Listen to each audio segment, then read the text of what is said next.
Boa tarde, crianças. Tudo bem com vocês? Vamos hoje começar mais uma aula. É importante que você fique atento, né, à foto que eu enviei pelo WhatsApp com o cronograma das nossas atividades preparadas para hoje. Então, pegue seus materiais e muita atenção em tudo que eu estarei falando, pois através desse vídeo vocês terão as orientações importantes para poderem desenvolver as atividades preparadas. Então, vamos dar uma olhada na nossa rotina do mês de abril, né? Nós estamos aí na terceira semana do mês de abril. Então, vamos lá. Quinta-feira, 15/4, atividade permanente. A leitura da agenda do dia. Nós estamos fazendo essa leitura nesse momento. Vamos olhar o nosso calendário. Vamos fazer a leitura pelo professor de uma história em quadrinhos. Ler e escrever. Vocês vão fazer a atividade da página 133. Né? Essa atividade, né, vai envolver essa leitura da história em quadrinhos. Então, eu farei com vocês a leitura, mas é importante que vocês acompanhem, né? É muito importante que vocês acessem aí, olhem, verifiquem os quadrinhos, percebam a fisionomia dos nossos personagens, tá? Agora, na sequência didática, também do ler e escrever, nós vamos fazer a página 168. A atividade 1B, conhecendo outros poemas concretos, tá? Em matemática, no EMAI, nós vamos desenvolver a atividade 1.2. Essa atividade está na página 9 e 10. E, obedecendo ao que nós já estamos aprendendo, envolve as atividades de ordens e classes numéricas. Então, eu sempre digo para vocês que é importante entender os conteúdos diários. Por quê? Com esse trabalho diário que nós estamos desenvolvendo, né, nós podemos avançar.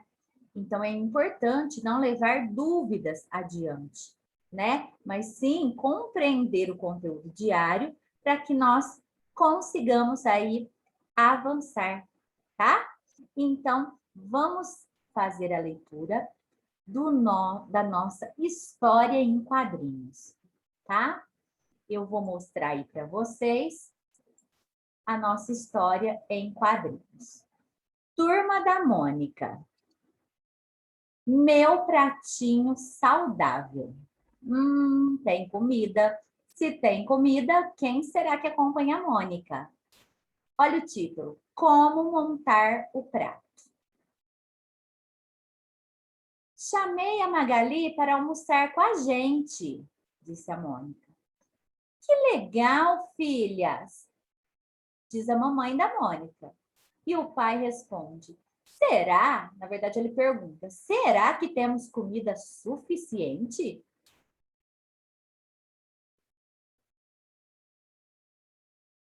Ding dong!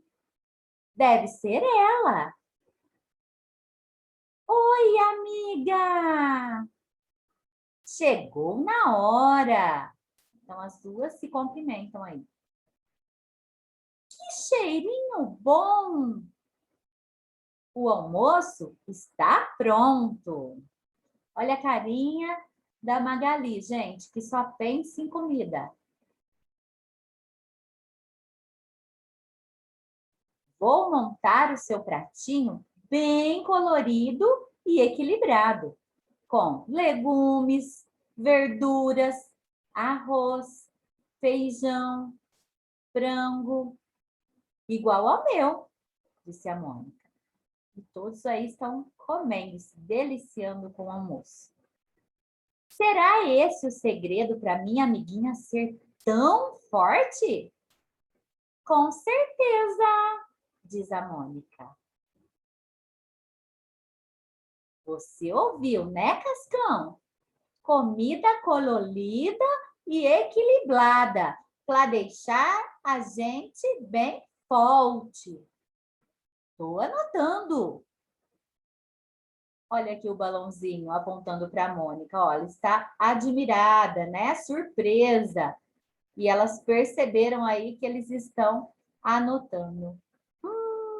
Diz o pai. Então, esses meninos aí, né, estão anotando, pois eles queriam descobrir qual é o segredo da Mônica, né, por ser tão forte. Se bem que eles muitas vezes merecem, né, tomar aí umas coelhadas da Mônica, não é mesmo? Então, espero que vocês tenham gostado da leitura de hoje, tá? Então, nós vamos prosseguir aí, né? Essa foi a atividade, leitura, história em quadrinhos. E agora nós vamos para a segunda parte do ler e escrever, que é a sequência didática. A sequência didática nós vamos trabalhar com outros poeminhas concretos, né? Vocês lembram dos poemas concretos que nós trabalhamos na semana passada? Esses poemas concretos, eles são poemas, né, estruturados de uma maneira diferente, né, da maneira convencional. São poemas que não têm necessariamente rimas, né, mas eles trabalham aí com formas visuais, né, que formam desenhos. Nós comentamos na última aula sobre poemas concretos que os poemas concretos brincam com as palavras, brincam com os desenhos. Por isso, também são chamados poemas visuais, né? As palavras podem formar desenhos, né? E os desenhos, então, por sua vez, podem formar as palavras. Então, vamos aí para mais alguns exemplos. Eu vou mostrar para vocês, porque brevemente nós teremos uma atividade onde vocês deverão criar o poeminha de vocês. Então, vamos aí para mais alguns exemplos, né? Depois da gente ver a proposta da atividade. Então, primeiramente, vamos olhar a proposta. Atividade 1B. Está na página 168, 168, tá? Atividade 1B. Conhecendo outros poemas concretos. Pesquise junto com seu colega em sites ou na sala de leitura. Bom, não vai ser possível pesquisar juntamente com os colegas, né? Porque vocês estão cada um na sua casa. Então, vocês vão pesquisar aí juntamente com a família de vocês. Vocês vão pesquisar o quê? Alguns poemas concretos.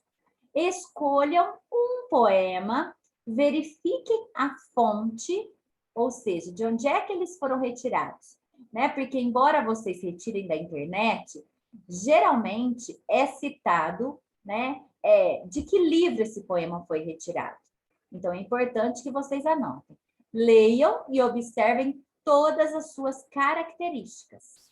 Em seguida, registrem todas as características da obra para apresentar aos colegas em parceria com o professor, com a professora. Então, vocês vão apresentar o poema encontrado por vocês, tá? Depois de vocês fazerem a pesquisa. Então, podem utilizar aí o Google, né? Digitar exemplos de poemas concretos, mas vocês devem ficar atentos, né, ao que é pedido aqui. Vamos lá. Registre o nome do poema pesquisado. O nome de autor, ano de publicação e as características, né? Letrinha A. Nome do poema. B. Nome do autor desse poema, né? Então, ele tem um título, mas ele tem também um autor. Quem foi que escreveu? Quem foi que criou? Que o criou? C. Ano de publicação. Tá? Em que ano esse poema foi publicado? Então, é importante que os poemas concretos pesquisados, né, que vocês observem, é importante que ele tenha essas características, tá? Esses itens aí citados. E quais as características observadas? Então, vocês vão colocar aí o que vocês observaram, o que chamou a atenção, né? De repente, o que esse poema formou, o que será que ele quis dizer, né? O que ele quis, né? Qual a intenção do autor ao trabalhar com esse poema, certo? Então, agora eu quero mostrar para vocês alguns poeminhas concretos, diferentes daquele que eu apresentei na semana passada. Esses também foram poemas concretos que eu pesquisei na internet, tá? E vocês podem encontrar muitos outros, tá? E dentre esses muitos, escolherem aquele que mais te chamou a atenção para registrar aí na nossa atividade. Então, vamos dar uma olhada? Nós temos aí poemas concretos. Vamos lá? Deixa eu subir um pouquinho. Poemas concretos. Então, o que nós vemos aqui? Nós vemos o desenho de um bonequinho, de uma criança, né? E aí, nós vamos ler aqui, ó. Brincando com... Brincando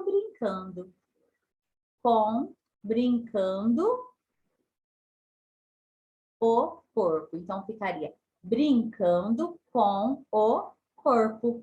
Então, observe aqui, né? A estruturação, nós temos a cabecinha, o tronco, os membros superiores e os membros inferiores, as pernas superiores, os braços, né? E o tronco, tá? Então, aqui formou um poeminha concreto ou visual. Só que nesse aqui, não foi citado qual é o autor, quem é o autor, quando é que ele foi publicado, né? Então, nós só conseguimos observar as características aí corporais, né? Então, é importante que o que vocês pesquisem tenham esses dados. Ano de publicação, o nome do autor, o título. Esse aqui, olha, Pingo de Chuva, é o título, tá? Olha aqui.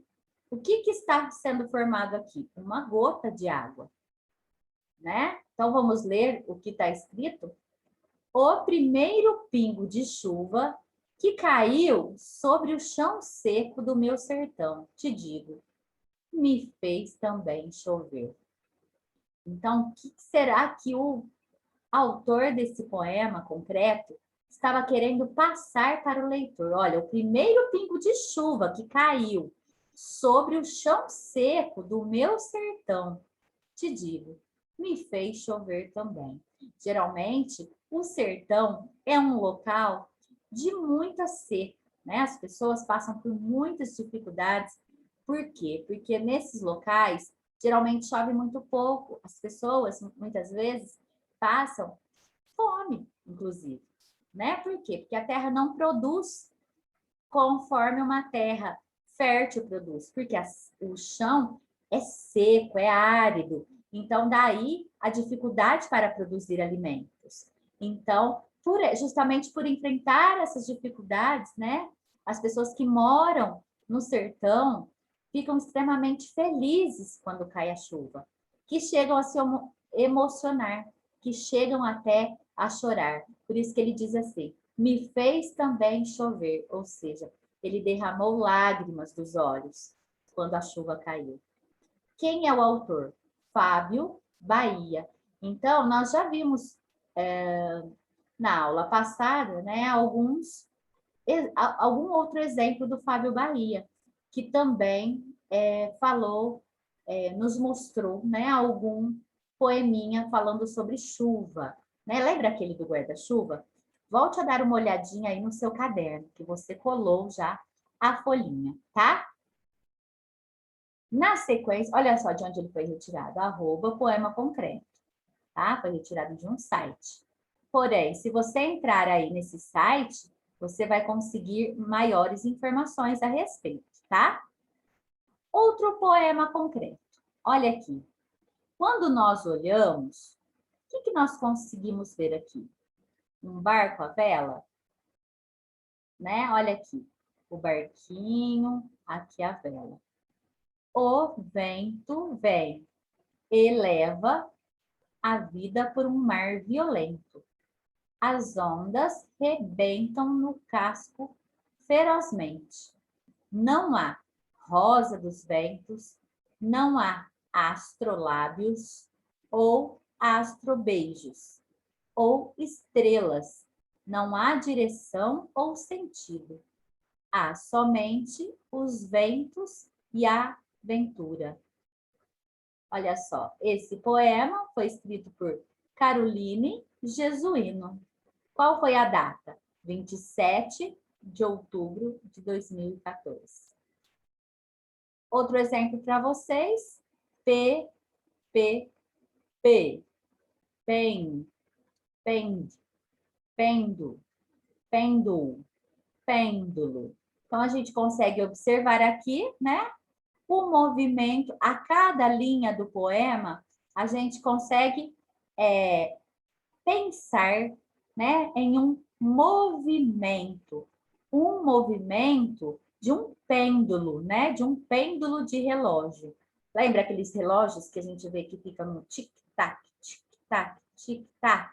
Então aqui, né, ele brinca com as palavras, com as letras que depois formam a palavra. E mais um exemplo aqui, nós temos o que está assim, super moderno, né? O Wi-Fi. Todo mundo quer saber a senha do Wi-Fi quando vai num lugar diferente, né? Por quê? Porque querem ficar conectados com a internet. Então, olha aqui que o autor Fábio Bahia também propõe. Olha, Wi-Fi, geralmente é o símbolo, né, do Wi-Fi. Olha aqui, conectando aparelhos, desconectando pessoas. Muito propício para os dias atuais, onde as pessoas querem ficar cada vez mais logadas, né, cada vez mais conectadas à internet, que acabam se esquecendo de se manter conectadas às pessoas, né, a realidade, a realidade mesmo, concreta ali, não realidade virtual apenas. Então, muitas vezes nós observamos essas características nos indivíduos, né? Que estão sempre ligados e logados nessa realidade virtual e se esquecem, né? Das pessoas ali que as rodeiam. É uma triste realidade. Então, nós vamos partir para a segunda parte. Vocês deverão fazer aí as atividades de português e, na sequência, vocês vão fazer as atividades de matemática, né? Nós vamos usar aí o EMAI. Nós vamos ocupar a página 9 e 10 do EMAI. Então, vamos procurar aqui. Você vai voltar lá no início do seu livro. Já trabalhamos com a atividade 1.1. Hoje, nós vamos trabalhar a atividade 1.2, tá? Nós já assistimos vídeos, já fizemos diversas atividades envolvendo ordens e classes. E agora, acredito que vocês não terão dificuldades em executar essa atividade aqui, tá? A leitura e a escrita dos números podem ser facilitadas se compreendermos a organização das ordens e classes. Eu sempre digo para vocês que quando nós conseguimos compreender a ordem de cada número, né? A formação de classes a partir do agrupamento de cada 3 números, né? Então, isso vai facilitar a gente compreender, a gente organizar esses números, a gente fazer a leitura, tá? Observe o quadro de ordens e classes apresentado a seguir. Então, aqui nós temos, olha só, a classe das unidades simples, que compreende a primeira, segunda e terceira ordem, né? Unidade, dezena e centena. Nós temos a segunda classe, que é a classe dos milhares. Ela compreende mais 3 classes, né? Aliás, desculpa, mais 3 ordens. Né? A cada 3 ordens, nós temos uma classe. A quarta, a quinta e a sexta ordem, que ela pertence à classe dos milhares. E depois nós temos a terceira classe, que são mais 3 ordens, tá? As unidades de milhões, as dezenas de milhões e as centenas de milhões. E como os números são infinitos, as ordens e classes também são infinitas, tá? Então, vamos observar aqui. Nós temos o número 734, tá? Logo, o número 7 ocupa a terceira ordem, que é a ordem das centenas. 7 centenas vale 700. 3 dezenas, né, vale 30. Então, nós já temos 730. E 4 unidades são 4. 734. Olha aqui, no segundo número, na segunda linha, nós temos aí, olha, o 8 ocupando a classe das unidades de milhar. Então, nós temos 8 unidades de milhar. Se uma unidade de milhar equivale a 1000, 8 unidades de milhar é igual a 8.000. 8.001, tá? Aqui, olha, nós temos aqui 4 ordens e 2 classes, embora seja incompleta, porque aqui, olha, 3 números agrupados formou uma classe. Mas aqui nós começamos a formar a segunda classe. Então, nós temos um número de 4 ordens e 2 classes, tá? Na terceira linha, nós temos o número 12.799. Observem aqui, olha, nós temos 5 ordens. Olha, unidade, dezena, centena, unidade de milhar e dezena de milhar. Tá? Então, nós temos aí 5 ordens. Quantas classes, pessoal? 2 classes, porque eles ocupam a classe dos milhares. Por isso que eu leio 12.799. E aqui nós temos 39.531. É o mesmo caso, nós temos um número de quinta ordem, né, e de 2 classes. As ordens são numeradas da direita para a esquerda. Lembra que eu disse? Olha só, nós começamos aqui e vamos para a esquerda, tá? Por isso que aqui nós temos primeira, segunda, terceira, quarta, quinta, sexta e assim sucessivamente. E tem nomes específicos, ou seja, unidades, dezenas e centenas. Cada 3 ordens são agrupadas em classes. Então, por isso que eu digo que o agrupamento de 3 algarismos forma uma classe. Depois, mais 3 algarismos formam uma nova classe. E assim sucessivamente. Cada 3 ordens são agrupadas em classes, que também têm nomes especiais. A primeira é a classe das unidades simples. Unidade, dezena e centena. Então, ela vai até que número, professora? Até o número 999. O 9 é o maior número, né, que ocupa a ordem, tá?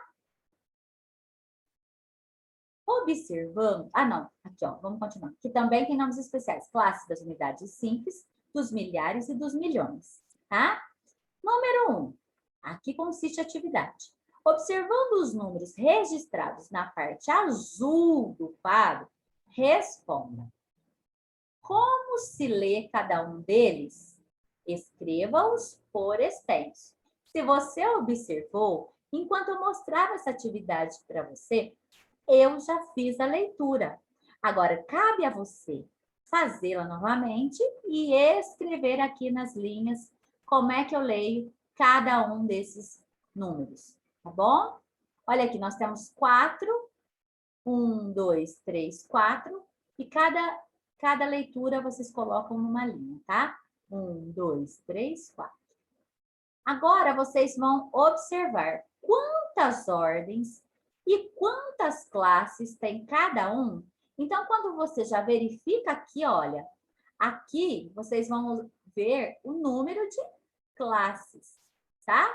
De ordens, ó. Primeira ordem, segunda ordem, terceira ordem, né? Quarta ordem, quinta ordem, né?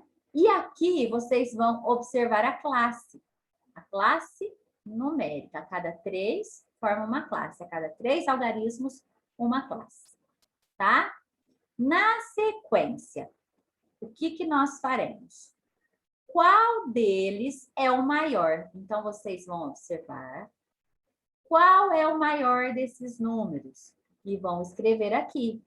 Como é que eu leio esse número, tá? Na letrinha C.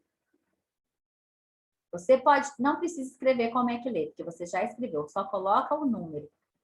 Dentre esses 4 aqui, qual deles é o maior? Então, você escreve o número aqui. 2. Escreva no quadro os números. Então, você vai voltar nesse quadro aqui. Você observa que existem 2 linhas aqui que não estão completas. Por quê? Porque você vai utilizar esse espaço para preencher com os números pedidos aqui. Olha só. 2.739. Então, pense, né? 2.739. E preencha o quadro numérico. Depois, 13.408. 13.408. Então, fique ligado, preste atenção em cada uma das ordens, né? E preencha aí corretamente, tá bom? Então, nós temos aí atividade, deixa eu olhar aqui, no meu livro, no EMAI, nós temos ainda a atividade 1.3, então eu separei corretamente aqui. A professora de Beatriz distribuiu fichas aos seus alunos. Então, vocês vão ler aí cada um desses números. 12.327, 10.036, 12.439, 12.343, 13.451, 10.123, 12.638, 11.304, 10.321, 12.629, 15.340 e 12.322, tá? Então, vocês vão fazer aí depois, pausadamente, a leitura de cada um desses numerais. Depois, pediu que as organizassem em ordem crescente. Vamos ajudá-los escrevendo os números no espaço abaixo? Então, primeiramente, vocês devem se recordar do que é uma ordem crescente. É sempre aquela que vai crescer. Então, é aquela do menor para o maior. Então, pense nisso, crescente, cresce. Então, nós temos, para começar, a primeira dica é observar qual é o menor número, tá? Então, todos eles aqui estão na classe dos milhares, tá? Na dezena de milhar. Por quê? Observem, todos eles têm 5 ordens, tá? Então, nós temos a primeira ordem com unidade, dezena e centena, terceira ordem. Quarta ordem, unidade de milhar e quinta, dezena de milhar. Então, todos eles estão na dezena de milhar. Qual é a menor dezena de milhar? Olha, nós temos 12.000, 13.000, 11.000, 15.000 e 10.000. Então, a menor é a que começa com 10.000. Então, como é que nós vamos descobrir? Olha, nós temos esse 10.123 e o 10.036. Quem é menor? É o 10.036 ou o 10.123? Já que 10.000 iguala a 10.000, eu vou ver o restante do numeral. Olha, aqui eu tenho 36 e aqui eu tenho 123. Logo, eu percebo que 10.036 é menor do que 10.123. Então, o que eu faço? Eu venho aqui, né? Eu venho aqui e escrevo. Primeiramente, eu risco, tá? Eu risco aí a plaquinha. Não estou conseguindo, eu queria anotar aí para vocês, mas eu não estou conseguindo. Eu risco aí a plaquinha e escrevo 10.000. Deixa eu ver se eu consigo anotar. Aqui, eu consigo anotar. Então, eu já venho aqui e coloco 10.036. Por quê? Porque ele é menor. Na sequência, o que vem aí? O 10.123. E assim vocês devem continuar, tá? O que vocês podem fazer para não confundir? Vocês vêm e colocam aí, né? Vocês vão desmarcando os números que vocês já utilizaram, tá? Porque aí vai ficar mais fácil para vocês conseguirem aí identificar os demais números. Depois vocês vão observar, tem mais algum número que tem o 10.000? Tem, então já é o próximo. Então, sempre a ordem deve ser a ordem crescente. Combinado? 2. Localize as fichas que apresentam números pares e as coloque em ordem decrescente. Então, aí já é um pouquinho diferente, pessoal. Aí, no caso, deixa eu limpar aqui, porque quando eu estou descendo, está mudando aqui. Eu fiz só para vocês verem. Vamos ver aqui. Localize as fichas que apresentam números pares e as coloque em ordem decrescente. A ordem decrescente é aquela ordem ao contrário, do maior para o menor. Tá, até aí, beleza. Se você colocou aqui do menor para o maior, então você vai pensar, puxa, é só colocar ao contrário. Não, vai facilitar. Mas você vai colocar apenas os números pares.